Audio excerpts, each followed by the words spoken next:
কুরআনের এমন একজন প্রেমিক আল্লাহর পয়গম্বর বলেই ফেলেছেন, আবু বকরের বদলা আমি দিতে পারলাম না, আল্লাহ দিবেন।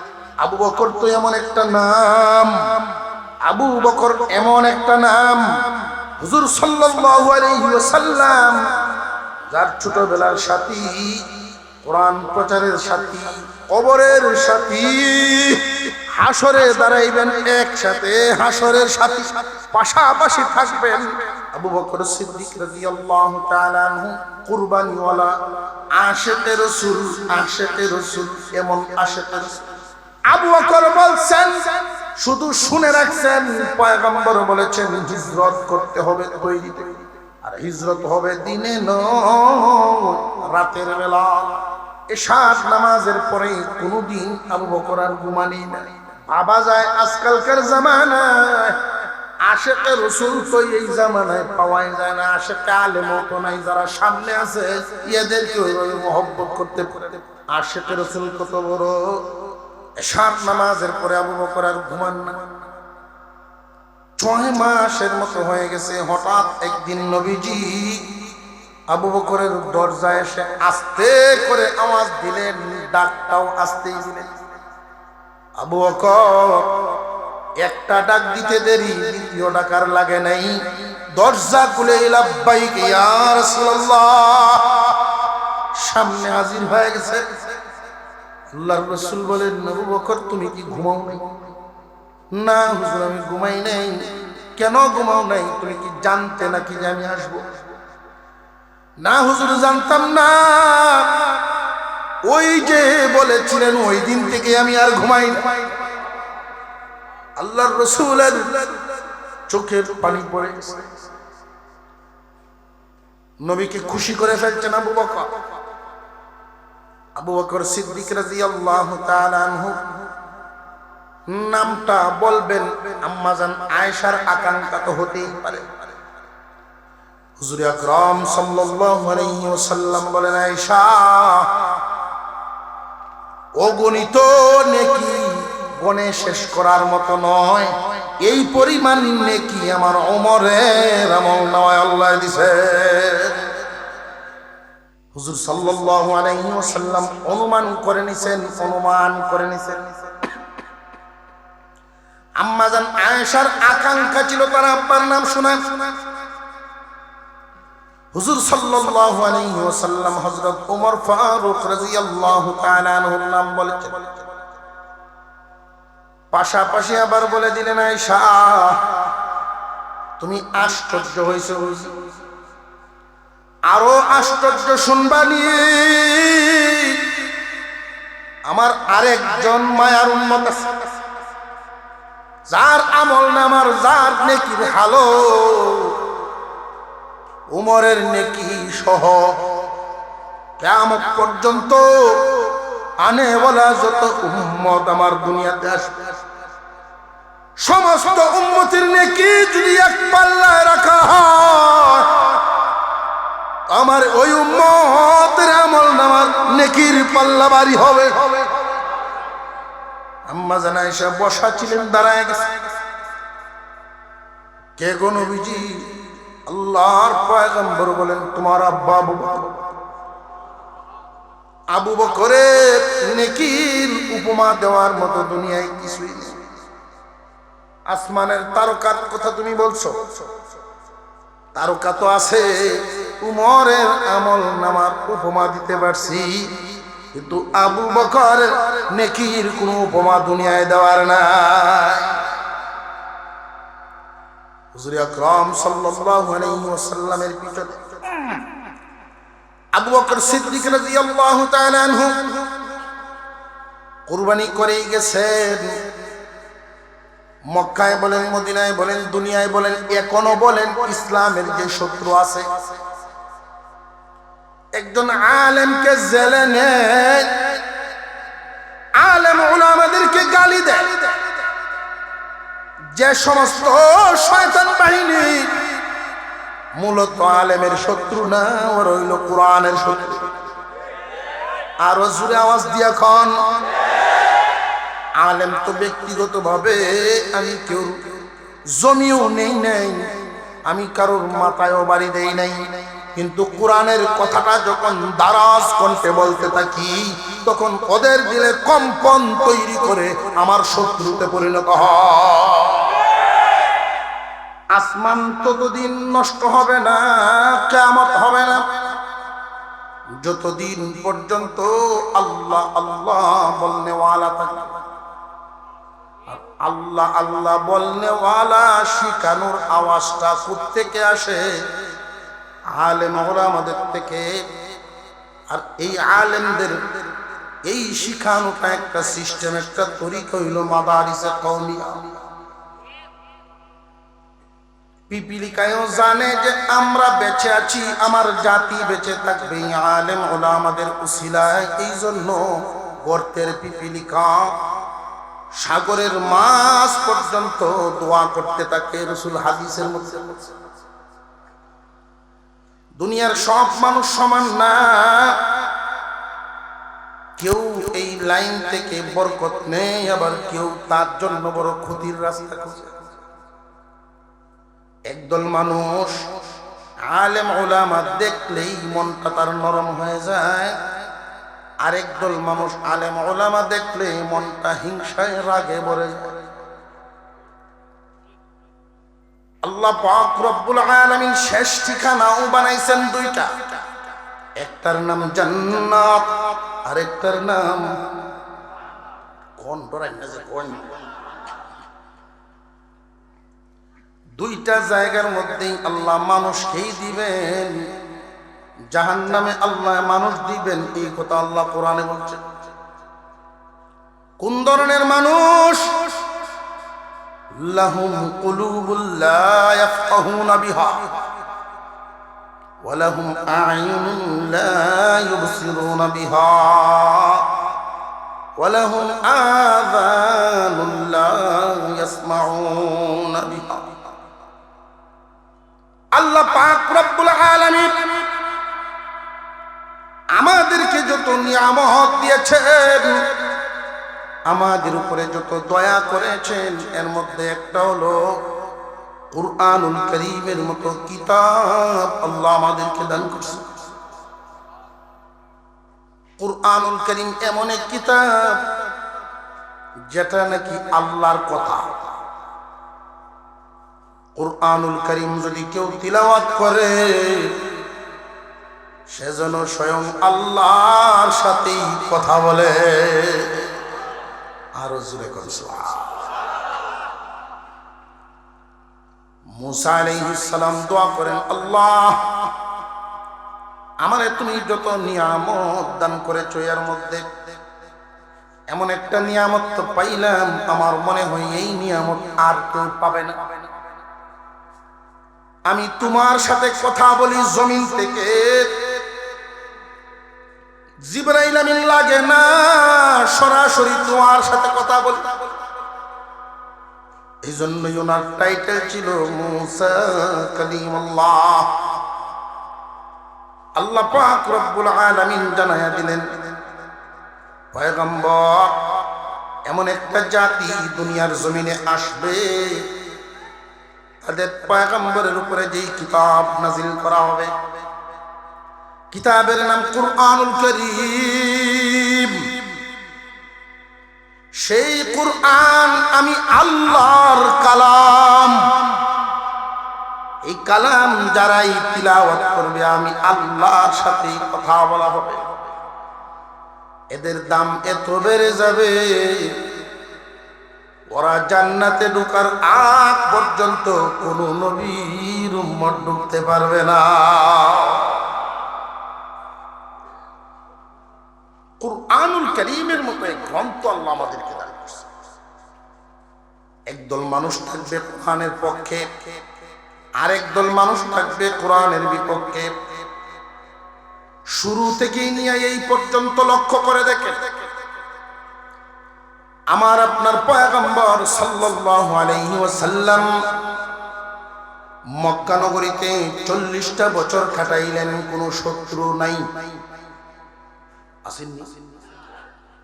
এমনকি আবু জেহেল মুহাম্মাদের ভালো আবু জেহেল নিজেও মুহাম্মাদের ভাগ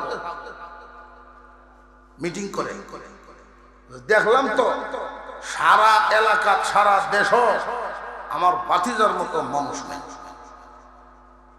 আবু জেহেলের আমাদের যুব সমাজ বিভিন্ন সংগঠন করে, প্রসঙ্গত কথাটা এসেছে এজন্য বলে দিচ্ছি। যুবকরা, মুসলিম যুবকরা কান পেতে শুনে, হুজুর সাল্লাল্লাহু আলাইহি ওয়াসাল্লাম নবুয়তি পেয়েছেন 40 বছর বয়সে। যুবকরা যখন এই কথাটা শুনেন বা পড়েন, তাদের মাথায় বেশি উঠে আল্লাহর রাসূলের 40 বছর বয়স্ক একজন চেহারা, বয়স্ক একটা বয়স। এরপর থেকে 63 পর্যন্ত নবীজির এই 23 বছর নিয়ে গবেষণা, ওইখান থেকে এই শিক্ষা হাসিল করতে চায়, চিন্তা ভাবনাটা তাদের সেখানে থাকে। এই সুযোগে যুব সমাজকে নাস্তিক্যবাদে ছুঁয়ে নিচ্ছে। যুব সমাজ, তুমি যদি 22 বছর বয়সের হয়ে থাকো, ভুলে যাও না মুহাম্মদুর রাসূলুল্লাহ সাল্লাল্লাহু আলাইহি ওয়াসাল্লাম উনি 22 বছর বয়সটাও পেরিয়েছেন। তুমি যদি 15 বছরের হয়ে চিন্তা ভাবনা করো, তুমি ভাববা মুহাম্মদুর রাসূলুল্লাহ একদিন এই জমিনে 15 বছর বয়স পার করেছেন, তিনিও একদিন 16 বছর বয়স পার করেছেন। এইভাবে এমন কোনো দিন তো নাই 40-এর আগে উনি জিন্দেগি খাটান নাই। আমাদের শুধু 40 বছর পরের থেকেই যে ইতিহাস থেকে শিক্ষা নিতে হবে, নবুয়তের জীবন থেকে আদর্শ নিতে হবে তা নয়। মুহাম্মদুর রাসূলুল্লাহ সমাজের শ্রেষ্ঠ একজন মানুষ ছিলেন। সে যুবক, তুমিও আজকে সংগঠন করো, বিভিন্ন ধরনের সংগঠন করো, তোমাদের মধ্যে একাত্মতাবোধ হোক। মুহাম্মদুর রাসূলুল্লাহ নবী হওয়ার আগেও তিনি সমাজে ছিলেন, কি করেছিলেন ওইগুলো তোমরা তালাশ করো, তোমরাও সমাজকে এইভাবে পরিচালনা করো। হুজুর সাল্লাল্লাহু আলাইহি ওয়াসাল্লাম মক্কা নগরীতে একটা সংগঠন করেছিলেন। এই ইতিহাস অনেকেই জানে। আমার আপনার পয়গম্বরের যেই সংগঠন ছিল, ওই সংগঠনের নাম ছিল হিলফুল ফুজুল। সভাপতি মুহাম্মদ ইবনে আব্দুল্লাহ। ওই সময় কি নবী না মুহাম্মদ? একজন যুবক সংগঠন করার লাভ বুঝাইছেন। লাভ হলো প্রত্যেকটা এলাকায় ভালো মানুষও থাকে, মন্দ মানুষও।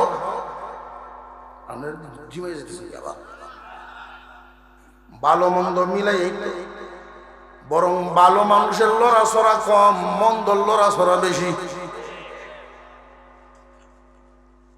এই মন্দ মানুষগুলো যখন লাঠির ছড়াছড়ি দেখায়, শক্তি প্রয়োগ করতে চায়, দুর্বলের উপরে জুলুম করতে যায়, অনেক যুবক এমন আছে তার ভিতরে ইমানের ধাক্কার কারণে রক্তে আগুন জ্বলে ওঠে। সমাজে যখন অন্যায় দেখে, অনেক যুবকের মধ্যে এই ইমানি চেতনা জাগতে থাকে, কিন্তু প্রতিবাদ করার শক্তি রাখে না। একা একা নীরবে নীরবে আফসোস করতে থাকে যে আমার যদি ক্ষমতা থাকতো তাহলে এই অন্যায়ের প্রতিবাদটা করতাম। মুহাম্মদুর রাসূলুল্লাহ সাল্লাল্লাহু আলাইহি ওয়াসাল্লাম নবী হওয়ার আগে যখন তিনি মুহাম্মদ ইবনে আব্দুল্লাহ ছিলেন, ওই বয়সটার দিকে তাকায় দেখেন তিনি নবী নন, তখন তিনি যুবক। এ মুহাম্মাদি উম্মত, উম্মতে মুহাম্মাদির যুবকেরা, তোমরা কান পেতে শোনো। সমাজের যুব সমাজের মেরুদণ্ড যখন সোজা হয়, সমাজ সোজা হয়ে যায়। যুব সমাজের কাছে জাতির অনেক আশা আকাঙ্ক্ষা। একজন যুবকের ইমান দীপ্ততা রক্ত গরমে ভিতরে শুধু একা একা সহ্য করে, কিন্তু এই যুবকরা যখন এক এক গোষ্ঠীর এক এক বাড়ির যুবকরা একাত্মতা পোষণ করে একটা সংগঠনে পরিণত হবে, বিশাল একটা শক্তিতে পরিণত হবে। আমার মনে হয় এই ইমানদার যুবকেরা যখন একটা সংগঠনে পরিণত হবে, অন্যায় দেখলে একসাথে যদি প্রতিবাদ করে, এলাকায় যত শক্তিশালী অপরাধী হোক না কেন লেজ গুটাইয়া পালাইতে বাধ্য হবে। যদি একা কেউ প্রতিবাদ করতে যায় তাহলে বাড়ি ভিটা পর্যন্ত ভেঙে দিব।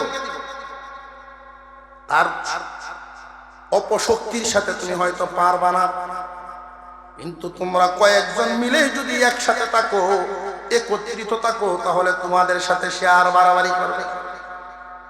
মুহাম্মদ ইবনে আব্দুল্লাহ হিলফুল ফুজুল সংগঠনের মাধ্যমে উনি যেই মিশনটা চালু করেছিলেন মক্কা, যে আমার গোষ্ঠীর মানুষ হোক, কুরাইশ বংশের হোক, কারোর আত্মীয় হোক, কাছের মানুষ হোক, দূরের মানুষ হোক না কেন, আমরা চাই আগে সমাজে শান্তি প্রতিষ্ঠা করা।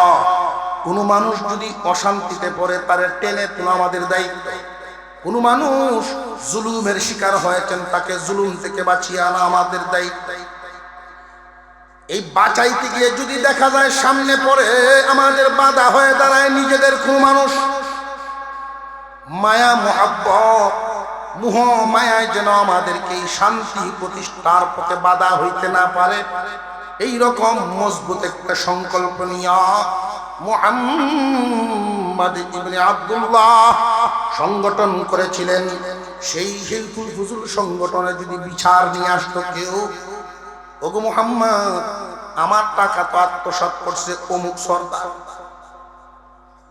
কেউ যদি বিচার নিয়ে আসতো, ওগো মুহাম্মদ আমাদেরকে কাজ করাইছে 15 দিন, মজুরি দিছে 5 দিন, আরো 10 দিন তার কাছে রইছে, আলবাহানা করে দেয় না।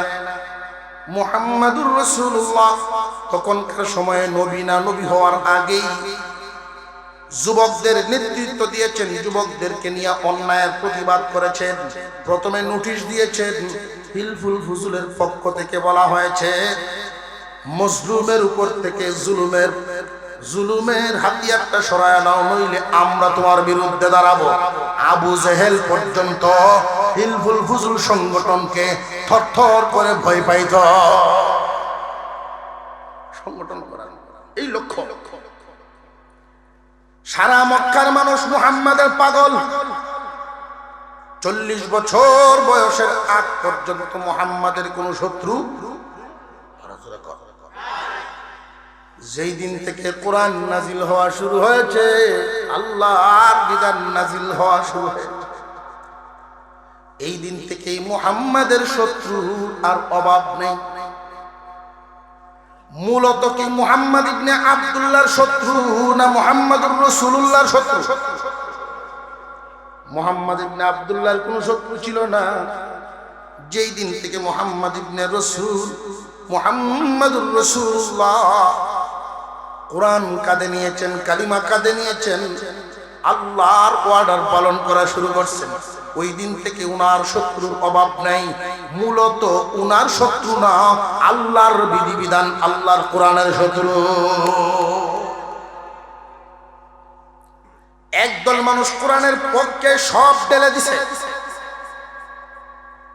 আল্লাহর কোরআন জমিনে প্রতিষ্ঠা হবে, আল্লাহর কোরআনের খেদমত জমিনে থাকবে, এই লক্ষ্যে একদল মানুষ দিতে দিতে দিতে দিতে এমন দেওয়া দিয়েছেন, জীবনের এক পর্যায়ে মক্কা ছেড়ে মদিনায় গিয়া মদিনার গলিতে ছালার চাটাই দিয়া, সালার শট দিয়া, খেজুরের কাঁটা দিয়া তিনি সিলাইছেন, সালার শটের পাঞ্জাবি পরছেন। কাপড়ের সুতা নাই, সুতার কাপড় নেই, সালার শটের পাঞ্জাবি পরে যখন গলিতে বের হয়েছেন, আরেক দলে ডাক দিয়া কয়, আবু বকর তোমার বাবা কত বড় শিল্পপতি ছিলেন, তুমিও ছিলা কত বড় ব্যবসায়ী। মুহাম্মাদের দ্বীন গ্রহণ করিয়া আল্লাহ এবং রসুলের সন্তুষ্টি তালাশ করার জন্য, আল্লাহ এবং রসুলের সন্তুষ্টি তালাশ করার জন্য জীবনের সব হারাইলা। আবু বকর দাঁড়ায় গেছেন। শুনো রে দুনিয়ার মানুষ, কান পেতে শুনে রাখো, আমার সমস্ত কিছু সহায় সম্পত্তি দেওয়ার পরেও আল্লাহ এবং রসুলের সন্তুষ্টি যদি আমি পাওয়া যাই, তবে দুনিয়াবাসীর সামনে আমি চিল্লায় বলবো, বড় কম দামা জিনিস দিয়া বেশি দামা জিনিস পাইছি। দুনিয়ার ধন দৌলত দিয়া যদি আল্লাহ এবং রসুলের সন্তুষ্টি পাওয়া যায়, আমার চাইতে লাভবান আর কেউ হইবে না। এই বোঝটা উনি বুঝেছেন। এই জন্য মুহাম্মাদের মিশন, অর্থাৎ মুহাম্মাদুর রাসূলুল্লাহর মিশন, আল্লাহর কোরআনের প্রচারের কাজে আবু বকর থেমে থাকেন নাই। দিতে দিতে শেষ পর্যন্ত কোন পর্যায়ে গিয়ে দাঁড়াইলেন? উনি কি বিফল না পুরাপুরি সফল? আওয়াজটা হইছে না?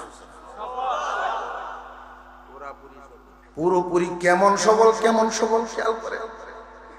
আম্মা জান আয়েশা সিদ্দিকা রাদিয়াল্লাহু আনহা, স্বামী স্ত্রী পয়গম্বরের সাথে বসা, চাঁদনি রাত, আকাশ ভরা তারকা, স্বামী স্ত্রী একসাথে বইছেন নি কোনো? শুধু হলো না, মাথা লড়াই তো বিয়াই করছে না। ময় মুরব্বীরা জিম ধরছে, হুজুর কইলোটা কি? এইটারে কিডারে লইয়া বইতা? বিবিরে নিয়ে যদি স্বামী বসে, আল্লাহ মুস্কি মুস্কি হাসে। আল্লাহু আকবার বলেন, আল্লাহু আকবার বলেন। স্বামী স্ত্রী দুইজনে যদি একটু আলোচনা করে, শুধু আলাপ করতেছে, কি তার আনতাছ, লাউ লবণ কতখানি নিতে পাই, এমনি হুদাই গপ করে, এই গপটিও যদি করে, নফল নামাজের সওয়াব।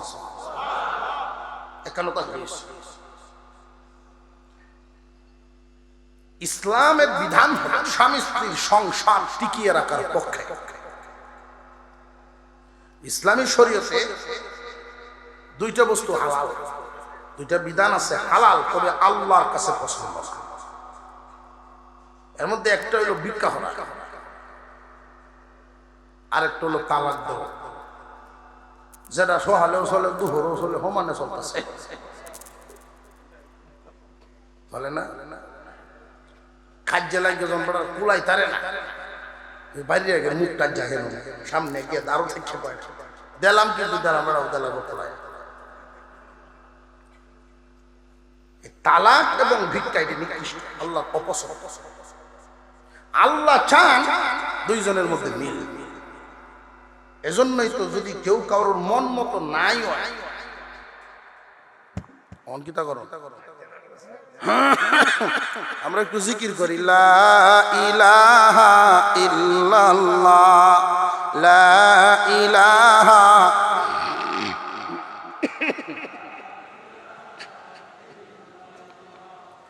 লা ইলাহা ইল্লাল্লাহ, লা ইলাহা ইল্লাল্লাহ মুহাম্মাদুর রাসূলুল্লাহ। আরো জোরে বলেন আলহামদুলিল্লাহ। আওয়াজটা একটু বাসলে তো গুমরাই দূর যায়। আমি মনে করছিলাম যে কারেন্টটা গেছে, এই সুযোগ এখন পায়া দেয়, অনেকে সুযোগ পাইয়া মোনাজাত করে যাইতে রেখেছেন ইনশাআল্লাহ। স্বামী স্ত্রীর ভিতরে যদি মিল মহব্বত তৈরি হয়, একজন আরেকজনকে সালাম দিলেই আল্লাহর রহমত, একজন আরেকজনকে সালাম দিলেই মহব্বত বাড়তে থাকে। এক হাদিসের মধ্যে আসছে, যেই ঘরে সালাম ঢুকে খবিস জিন জিন্নাত শয়তান সেখানে থাকতে পারে। কাজে লাগে বুঝলেন? বিশেষ করে স্বামী স্ত্রীর ভিতরে সালাম কালামটা বেশি হওয়া চাই। এমন কোন বাহাদুরকে আছেন যে আজকে দিবেন সালাম একটা বাহাদুর লাগবে, এমনি হইতো না, আসেন নি? এটা হইলে হইলে ধরম করবো, শরম ভাগ্য কেমন লাগতো? মোহতামিম হুজুর চিনেন, নৌপাড়া বাজার আছে একটা আমাদের বাড়ির পাশে, বাজার মসজিদে জুমা পড়ায় ঢাকা জলের আগে এই সালামের ওয়াজ, বউরা সালাম দেওয়া, এক বুড়া বেড়া আমরা বেড়া নিচে বাড়িতে নিয়া দেখে বুড়ি কাবল লাগতেছে,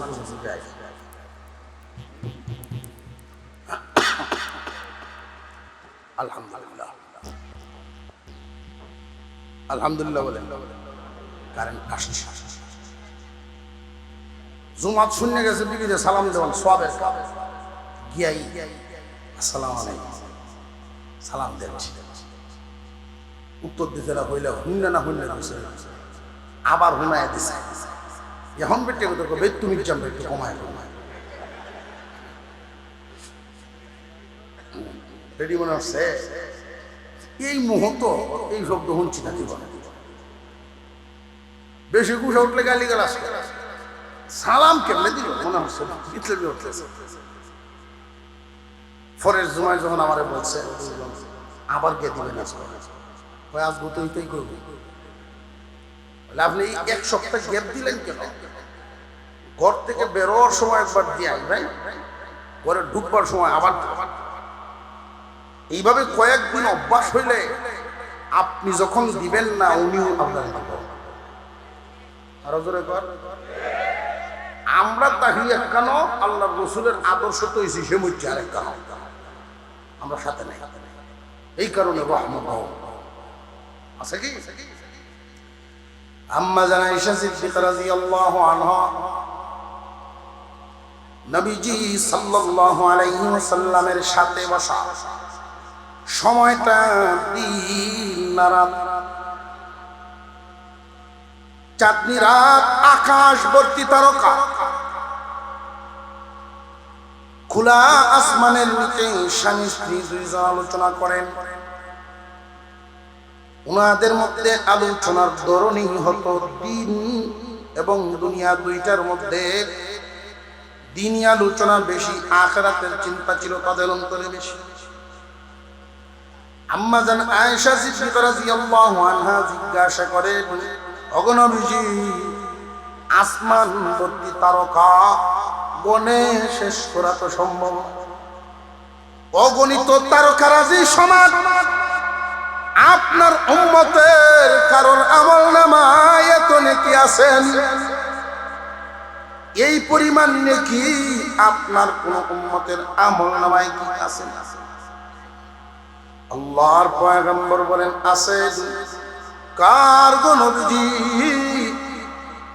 আম্মা জান আয়েশা সিদ্দিকা রাদিয়াল্লাহু আনহার মনে মনে আকাঙ্ক্ষা, আমার আব্বার নামটা কি? আবু বকর সিদ্দিক রাদিয়াল্লাহু তাআলা আনহু। ইসলামের এমন কোন বিভাগ নাই যেই বিভাগে অবদান নাই। কোরআনের এমন একজন প্রেমিক, আল্লাহর পয়গম্বর বলেই ফেলেছেন, আবু বকরের বদলা আমি দিতে পারলাম না, আল্লাহ দিবে। আবু বকর তো এমন একটা নাম, আবু বকর এমন একটা নাম, হুজুর সাল্লাল্লাহু আলাইহি ওয়াসাল্লাম যার ছোটবেলার সাথী, কোরআন প্রচারের সাথী, কবরের সাথী, হাসরে দাঁড়াইবেন একসাথে, হাসরের সাথী পাশাপাশি থাকবেন। আবু বকর সিদ্দিক রাদিয়াল্লাহু তাআলা আনহু কুরবানিওয়ালা আশিকে রাসূল, আশিকে রাসূল, এমন আশিকে রাসূল। আবু বকর বলছেন, শুধু শুনে রাখছেন, পয়গম্বর বলেছেন হিজরত করতে হবে তৈরিতে, আর হিজরত হবে দিনে নয় রাতের বেলা। এশার নামাজের পরে কোনদিন আবু বকর আর ঘুমানি নাই। ভাবা যায় আজকালকার জামানায় আশিকে রাসূল তো এই জামানায় পাওয়াই যায় না, আশিকে আলেমও তো নাই, যারা সামনে আছে এদেরকে ওইভাবে মহব্বত করতে পারে।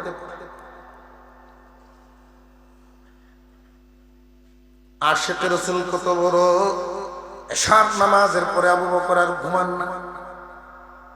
6 মাসের মতো হয়ে গেছে। হঠাৎ একদিন নবীজি আবু বকরের দরজায় এসে আস্তে করে আওয়াজ দিলেন, ডাকটাও আস্তেই দিলেন। আবু বকর একটা ডাক দিতে দেরি, দ্বিতীয় ডাকার লাগে নাই। দরজা খুলে লাব্বাইক ইয়া রাসূলুল্লাহ, সামনে হাজির হয়ে গেছে। আল্লাহর রাসূল বলেন, আবু বকর তুমি কি ঘুমাও নাই? না হুজুর আমি ঘুমাই নাই। কেন ঘুমাও নাই? তুমি কি জানতে নাকি যে আমি আসবো? না হুজুর জানতাম না, ওই যে বলেছিলেন ওই দিন থেকে আমি আর ঘুমাই না। আল্লাহর রাসূলের চোখের পানি পড়ে গেছে। নবীকে খুশি করে ফেলছেন আবু বকর। আবু বকর সিদ্দিক রাদিয়াল্লাহু তাআলা আনহু নামটা বলবেন, আম্মাজান আয়েশার আকাঙ্ক্ষা তো হতেই পারে। হুজুর আকরাম সাল্লাল্লাহু আলাইহি ওয়াসাল্লাম বলেন, আয়েশা অগণিত নেকি গণে শেষ করার মতো নয়, এই পরিমাণ নেকি আমার ওমরের আমলনামায় আল্লাহ দিয়েছে। হযরত ওমরের আমল দুজন প্রতিযোগিতা দিবে। কোরআন টিকায় রাখতে হবে, কোরআনের পক্ষে যখন যা লাগবে, যখন যা করতে হবে প্রতিযোগিতায় আবু বকর জিতে যাইতে। হুজুর সাল্লাল্লাহু আলাইহি ওয়াসাল্লাম অনুমান করে নিছেন। আম্মাজান আয়েশার আকাঙ্ক্ষা ছিল তার আব্বার নাম শোনেন। হুজুর সাল্লাল্লাহু আলাইহি ওয়াসাল্লাম হযরত ওমর ফারুক রাদিয়াল্লাহু তাআলা আনহুর নাম বলেছেন। পাশাপাশি আবার বলে দিলেন, আয়েশা তুমি আশ্চর্য হইছো, আরো আশ্চর্য শুনবানি। আমার আরেকজন মায়ার উম্মত আছে, যার আমল নামার যার নেকির হালো উমরের নেকি সহ কিয়ামত পর্যন্ত আনে বলা যত উম্মত আমার দুনিয়াতে আসবে, সমস্ত উম্মতের নেকি যদি এক পাল্লায় রাখা হয়, আমার ওই উম্মতের আমল নামার নেকির পাল্লা ভারী হবে। আম্মা জান আয়েশা বসা ছিলেন, দাঁড়ায় গেছে। কে গো নবীজি? আল্লাহর পয়গম্বর বলেন, তোমার আব্বা আবু বকর। আবু বকরের নেকির উপমা দেওয়ার মতো দুনিয়ায় কিছুই নেই। আসমানের তারকার কথা তুমি বলছো, তারকা তো আছে, উমরের আমল নামার উপমা দিতে পারছি, কিন্তু আবু বকরের নেকির কোনো উপমা দুনিয়ায় দেওয়ার নাই। হুজুর আকরাম সাল্লাল্লাহু আলাইহি ওয়াসাল্লামের পিছনে আবু বকর সিদ্দিক রাদিয়াল্লাহু তাআলা আনহু কুরবানি করে গেছেন। মক্কায় বলেন, মদিনায় বলেন, দুনিয়ায় বলেন, এখনো বলেন, ইসলামের যে শত্রু আছে একজন আলেমকে জেলে নেয়, আলেম উলামাদেরকে গালি দেয়। যে সমস্ত শয়তান বাহিনী মূলত আলেমের শত্রু না, ওর হইল কোরআনের শত্রু। আরো জোরে আওয়াজ দিয়া খন। আলেম তো ব্যক্তিগত ভাবে আমি কেউ জমিও নেই নাই, আমি কারোর মাথায়ও বাড়ি দেই নাই, কিন্তু কোরআনের কথাটা যখন দারাজ কণ্ঠে বলতে থাকি, তখন ওদের দিলে কম্পন তৈরি করে আমার শত্রুতে পরিণত হয়। যুগে যুগে এটা থাকবে। তবে এই চিনাকান্দিবাসী দ্বীনি প্রতিষ্ঠান, এটা হৃদয়ের একটা মণিকুঠায় জায়গা দিয়ে রাখবেন। আল্লাহর কোরআনের হেফাজতের এই মারকাজ আমাদের বাপ দাদা মুরব্বীদের হাতে গড়া প্রতিষ্ঠান, এটা মনে রাখবেন। যারা করেছিলেন তারা এখানে ওই যে জামিয়া হুসাইন বড় বড় বুজুর্গানে দিন এখানে আসছে। আপনারা এখানে যারা আছেন মুরব্বীরা, আপনাদের মুরব্বীরা ওই আল্লাহ ওয়ালা গণের জুতা নিয়ে ব্যাগ নিয়ে পিছনে পিছনে ঘুরতে ঘুরতে আল্লাহর ওলিগণ এখানে আসতেন। এক গ্লাস পানি ফু নেওয়ার জন্য আসতেন, দোয়া চাওয়ার জন্য আসতেন। তাদের হৃদয় নিংড়ানো যে যা পারছেন তা দিয়েই প্রতিষ্ঠান করছেন। আপনাদের মোহাব্বতের হৃদয়ের মনি কোথায় জায়গা দিয়ে রাখবেন? হৃদয়ের কোন একটা জায়গায় সন্তানের যেমন মোহাব্বত, স্ত্রী পরিবার নিজের যেমন মোহাব্বত, কুরআনুল কারীমের এই প্রতিষ্ঠান হিসেবে একটা মোহাব্বত দিলের ভিতরে রাখবেন ইনশাআল্লাহ। তাহলে লাভটা কি হবে? লাভটা কি হবে? মুহাম্মদুর রাসূলুল্লাহ সাল্লাল্লাহু আলাইহি ওয়াসাল্লামের বন্ধু তো আবু বকর 40 বছরের আগেও ছিলেন। যখন মুহাম্মদ ইবনে আব্দুল্লাহ নবী নন, মুহাম্মদ ইবনে আব্দুল্লাহ হিলফুল ফুজুল সংগঠন করেন, সমাজের কাজ করেন, তখনও আবু বকর আমার আপনার নবীর সাথী ছিলেন। এত ফজিলত পূর্ণ হতে পারেন নাই। দাম বাড়ছে, মর্যাদা বাড়ছে কখন? আল্লাহর কোরআনের জিম্মাদারি নিছেন যখন। কেমন বাড়া বাড়ছে? নবীজি দুনিয়া থেকে বিদায় হওয়ার পরে আবু বকর সিদ্দিক রাদিয়াল্লাহু তাআলা আনহু জিম্মাদারি গ্রহণ করেছেন, খেলাফতের জিম্মাদারি। 2 বছর 4 মাস 13 দিন পর্যন্ত খেলাফত পরিচালনা করেন। আম্মাজান আয়েশা সিদ্দিকা রাদিয়াল্লাহু আনহাকে ডাক দিলেন, ওমা এই 3টা কাপড় তোমার কাছে দেই, ঘুমা। মনোযোগ দেন, ঘুমো। গেলা গেলা সজাতে ঘুমো, খেলা খেলা দিই না রাই থেকে বীর। আর কয়েক মিনিট এখানে আজকে যে আশাটা আল্লাহ রাজি খুশি করার জন্য, মূলত এই সুনামগঞ্জের সুরমা নদীর ওই পারে আমি এক বুজুর্গের মুখে শুনছি, একজন আলেমের মুখে শুনছি, যে সুনামগঞ্জ সুরমা নদীর ওপারে একজন আলেম আছে। এই ব্যক্তিটার নাম শুনিয়া আল্লাহ পাক আমাদের সামনে আরো দীর্ঘ হায়াত দান করেন, বলুন আমিন। উনি ওনার দাদির বাড়ি আমার বাড়ির পাশে। উনি ফোন দিচ্ছেন 24 তারিখ আসতে, জীবনে তো আর চাই না কিছু। আমার মতো একজন নগণ্য মানুষ, ওনার ছাত্রের চেয়েও আরো বয়স্ক, এই যে আদরের জায়গাটা আমি পেয়েছি, এটাই তো আমার জন্য অনেক। গতকালকেও এলাকায় ছিলাম, আগামীকালকেও এলাকায়, শুধু আজকের এই তারিখের জন্য সুনামগঞ্জে আসে। বড়দের দোয়া কুরায় কুরায় ঘুরো, এগুলোই আমাদের সম্ভব। ওনারা আমাদের নিয়ামত, আল্লাহ সুস্থতা দান করেন, বলুন আমিন।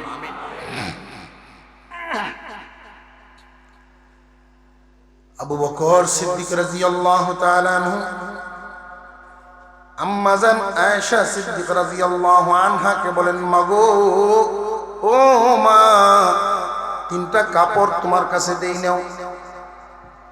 আমি যেই দিন দুনিয়া থেকে বিদায় হব, এই 3টা কাপড় দিয়ে, এই 3 কাপড় দিয়ে আমার কাফন। আম্মাজান আয়েশা কাপড়গুলো বের করলেন, দেখেন 2টা পুরাতন, একটা নতুন। ও বাবা, আপনার কাফনের কাপড় 2টা পুরাতন আর একটা নতুন। আমাদের কি এই সামর্থ্য নাই 3টাই নতুন দিব? এই সামর্থ্য কি আমাদের নেই? বাবা গো, 2টা পুরান দিলেন, একটা নতুন দিলেন কেন? ও মা, আমি তো শুধু তোমার বাবা নই, আমি তো খলিফাও।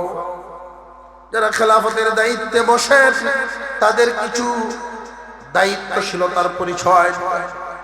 অন্ন, বস্ত্র, বাসস্থান, শিক্ষা, চিকিৎসা, এগুলো মৌলিক চাহিদা জনগণের, এগুলো পূরণ করা লাগে। আমি এই 2 বছরের ভিতরে চেষ্টা করেছি আমার জনগণ যারা আছেন বস্ত্রহীনদেরকে বস্ত্র দেওয়ার চেষ্টা করেছি। এরপরেও যদি বাকি থাকে, কিয়ামতের কঠিন ময়দানে প্রশ্নের সম্মুখীন যদি হই, আল্লাহ যদি জিজ্ঞাসা করে বসেন, আবু বকর দায়িত্ব তো ইসলাম পালন কেমন করছিল? সবাই কি কাপড় পিন্দা ইসলাম আর বান্দা বান্দি সবাই কি কাপড় পাইছিল? আমি যেন বলতে পারি আল্লাহ সবাইকেই নতুন কাপড় দিতে পারছি না, এই জন্য আমি আবু বকর নিজেও 3টা নতুন আনি না। দিলের হালত কেমন হয় তাদের? কোরআনের সম্পর্ক শক্ত, দিল নরম বানায় দেয়। আবু বকর সিদ্দিক রাদিয়াল্লাহু তাআলা আনহু, হযরত উমর, আলী, উসমান, 3 জনকে ডাকলেন, তোমরা আমি যেই দিন দুনিয়া থেকে বিদায় হব, সরাসরি আমার লাশ আল্লাহর পয়গম্বরের কাছে নিবা না। তোমরা 3 জন গিয়ে নবীজির রওজা মুবারকের পাশে দাঁড়াই, গিয়া ডাক দিবা, অনুমতি নিবা। আবু বকর দুনিয়া থেকে বিদায় হয়েছে, আপনি যদি অনুমতি দেন এইখানে কবর দেওয়া হবে, আর নইলে আবু বকরকে জান্নাতুল বাকিতে দাফন করা হবে।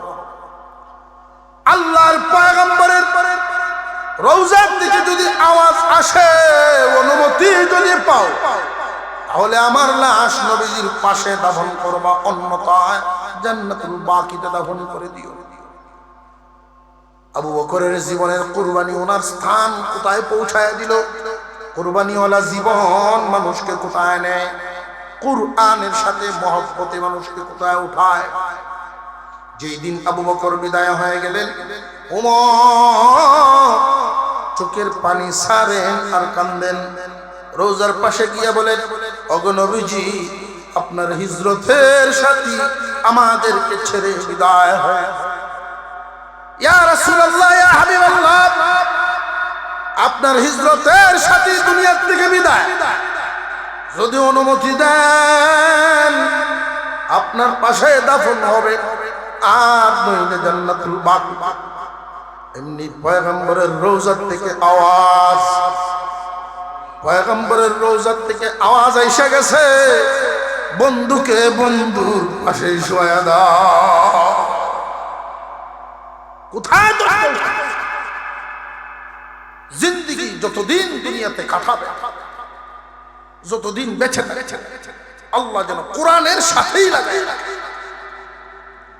কত সুন্দর উপস্থাপন আপনাদের সামনে পেশ করা হয়েছে। আগামী দিনে মাদ্রাসা, মারকাজ, পরীক্ষার মাঠে, পরীক্ষা সেন্টার, বোর্ডের পক্ষ থেকে তারা জানায় দেওয়া, এটা অনেক সম্মান।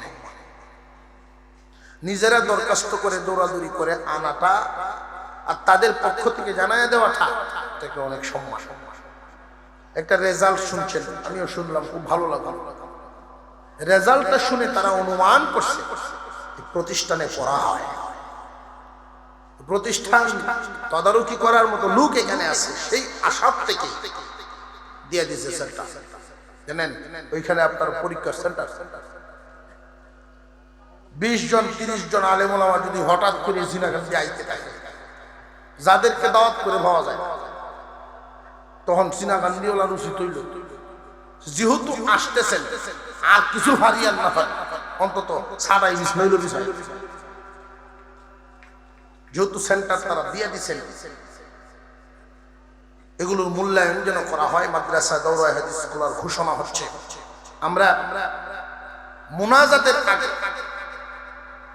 সেই কাজগুলোর উন্নয়নমূলক কাজে অংশগ্রহণের জন্য আমি মুসাফির মাদ্রাসা কল্যাণার্থে আপনাদের সামনে 2-3